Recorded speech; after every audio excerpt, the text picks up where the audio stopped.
मुस्लिम freedom fighter में सबसे पहले नाम आता है टीपू सुल्तान। टीपू सुल्तान अपने ज़माने में एक बहुत बड़े योद्धा रहे हैं। टीपू सुल्तान को प्रमुख हस्तियों में से एक माना जाता है। टीपू सुल्तान का जन्म 1751 में देवनहल्ली में हुआ था। वह अपने पिता हैदर अली की मृत्यु के बाद 7 दिसंबर 1782 को मैसूर के शासक बने। ऐसा कहा जाता है कि टीपू सुल्तान ने बहुत कम उम्र में ही युद्ध की सारी कलाएँ सीख ली थी। दूसरे नंबर पर नाम आता है बहादुर शाह ज़फ़र। बहादुर शाह ज़फ़र, इनका जन्म 24 अक्टूबर 1775 को पुरानी दिल्ली में हुआ था। बहादुर शाह ज़फ़र भारत के मुग़ल साम्राज्य के आखिरी शहंशाह थे और उर्दू के जाने माने शायर थे। उन्होंने 1857 का प्रथम भारतीय स्वतंत्रता संग्राम में भारतीय सिपाहियों का नेतृत्व किया। युद्ध में हार के बाद अंग्रेज़ों ने उन्हें बर्मा, अब म्यांमार भेज दिया, जहां उनकी मृत्यु हुई। तीसरे नंबर पर नाम आता है ख़ान अब्दुल गफ़्फ़ार ख़ान। ख़ान अब्दुल गफ़्फ़ार ख़ान का जन्म 6 फरवरी 1890 को ब्रिटिश भारत के पंजाब के अटमई ज़िले में सुन्नी मुस्लिम पश्तून परिवार में हुआ था और वे जलालाबाद, अफ़गानिस्तान में रहते थे। यह गांधी जी के बहुत अच्छे मित्र भी थे। वे एक आध्यात्मिक और राजनीतिक नेता थे जिन्होंने भारत में ब्रिटिश औपनिवेशिक शासन के खिलाफ लड़ाई लड़ी थी और 20 जनवरी 1988 को इनकी मृत्यु हो गई। चौथे नंबर पर नाम आता है मोहम्मद आसिफ़ अली। मोहम्मद आसिफ़ अली यह अपने वक्त में भारत के सबसे बड़े वकील थे। इन्होंने कई सालों तक रेलवे और ट्रांसपोर्ट मंत्री के रूप में अपनी सेवाएं दी।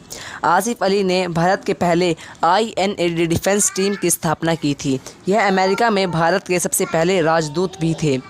बैरिस्टर आसिफ़ अली ने भगत सिंह का केस तब लड़ा जब कोई भी लड़ने को तैयार नहीं था। पाँचवें नंबर पर नाम आता है मौलाना हबीबुर रहमान।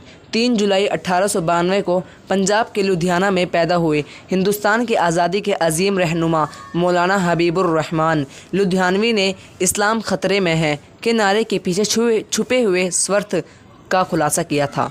वो लुधियाना के मशहूर मौलाना शाह अब्दुल कादिर लुधियानवी के पोते थे जिन्होंने 1857 में छठे नंबर पर नाम आता है मौलाना अबुल कलाम आज़ाद। मौलाना अबुल कलाम आज़ाद का जन्म 11 नवंबर 1888 को हुआ था। आज़ाद एक महान स्वतंत्रता सेनानी, शिक्षाविद, पत्रकार और लेखक थे। मौलाना अबुल कलाम आज़ाद भारतीय राष्ट्रीय कांग्रेस के अध्यक्ष पद पर भी रह चुके हैं।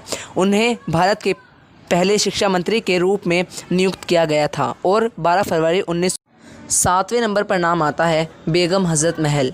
बेगम हज़रत महल का नाम मोहम्मदी ख़ानम था और उनका जन्म 1820 में फैज़ाबाद में हुआ था, जो अवध राज्य की पूर्व राजधानी थी। उन्हें उनके माता पिता ने बेच दिया था और वे पेशे से तवाइफ बन गई थी। बेगम हज़रत महल वे अवध की बेगम के नाम से भी प्रसिद्ध थी। अवध के नवाब वाजिद अली शाह की दूसरी पत्नी थी। उन्होंने 1857 में भारतीय विद्रोह के दौरान ब्रिटिश ईस्ट इंडिया कंपनी के खिलाफ विद्रोह किया था। अंत उन्हें नेपाल में शरण मिली, जहां उनका मृत्यु। 8वें नंबर पर नाम आता है डॉक्टर ज़ाकिर हुसैन। डॉक्टर ज़ाकिर हुसैन स्वतंत्रता सेनानी एवं भारत के तीसरे राष्ट्रपति थे। प्रथम मुस्लिम राष्ट्रपति थे जिनका कार्यकाल 13 मई 1967 से 3 मई 1969 तक था। डॉक्टर ज़ाकिर हुसैन का जन्म 8 फरवरी 1897 ईस्वी में हैदराबाद, तेलंगाना के धनादय परिवार में हुआ था। यह जामिया मिलिया इस्लामिया यूनिवर्सिटी के उपकुलपति भी रहे थे। डॉक्टर ज़ाकिर हुसैन एक ऐसे मुस्लिम स्वतंत्रता सेनानी है जो राष्ट्रपति के पद पर पहुंचने में सफल रहे। 9वें नंबर पर नाम आता है आज़ादी बानो बेगम। आज़ादी बानो बेगम, जिन्हें बी अम्मा के नाम से भी जाना जाता है, स्वतंत्रता संग्राम में सक्रिय रूप से भाग लेने वाली पहली मुस्लिम महिला थी। वे उत्तर प्रदेश के अमरोहा गांव की रहने वाली थी, लेकिन उनकी गतिविधियों के केंद्र अमृतसर और लाहौर था। उनका जन्म 1850 में हुआ था और उन्होंने रामपुर राज्य के अब्दुल अली खान से शादी की थी। उनके पति की 30 साल की उम्र में हैज़ा के कारण मृत्यु हो गई थी। 10वें नंबर पर नाम आता है मौलाना हसरत मोहानी। मौलाना हसरत मोहानी भारतीय स्वतंत्रता सेनानी, उर्दू शायर पत्रकार, इस्लामी विद्वान और समाज सेवक थे। उन्होंने भारतीय स्वतंत्रता संग्राम में अपना महत्वपूर्ण योगदान दिया और उर्दू भाषा के कवि के रूप में भी प्रसिद्ध हुए। हज़रत मोहानी ने 1921 में इंकलाब जिंदाबाद का मशहूर नारा दिया, जिसका अर्थ होता है क्रांति अमर रहे। यह वह नारा है जिसे भगत सिंह ने हमेशा के लिए अमर कर दिया।